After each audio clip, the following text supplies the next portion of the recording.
Hello, it's Vicky Huffnagel, Ethical Times reporting. Today was before the LA City Council. I had to wait 4.5 hours to speak for a little bit over 2 minutes. Everything was about, the new football center and making money and going forward in the future.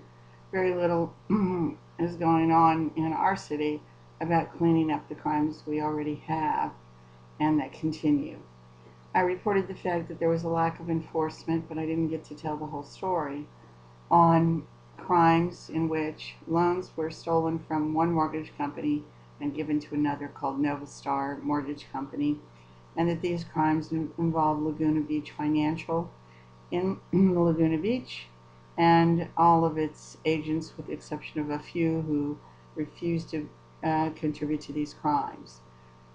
I also had a very in-depth conversation with a member of the LA Police Department and have more to comment on that.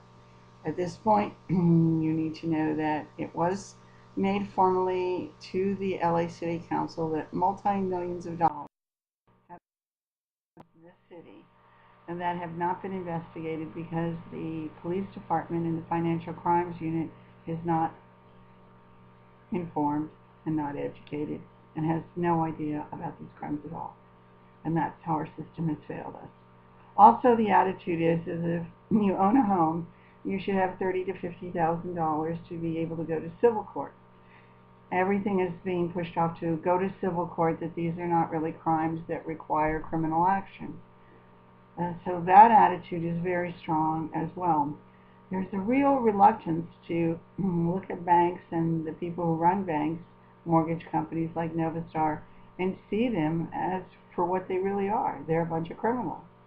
They knew what they did, and they knew what they were doing was criminal.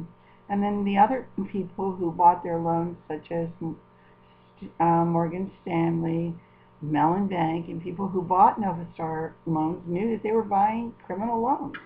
They knew that cases had existed already in court showing criminal activity by Novastar. This was ongoing. Yet they bought these loans and then pretended like they were like normal, everyday, perfect loans when they were not. Then when they were given warning and notice that these loans were criminal, they failed to take action to protect the loan holders and cover up the fact that crimes have been committed. This has been an ongoing dilemma. So this was just step one. I'll be back in the City Council to explain more about the crimes next week when it is in Van Nuys, but the news is out. There are crimes going on that are not being investigated at all. That means the files aren't even open, and the financial departments of investigation are not even looking at them. This is your reporter from the Ethical Times, Vicky Huffnagel, reporting ongoing bank crimes and the failure to enforce them from Los Angeles. Thank you.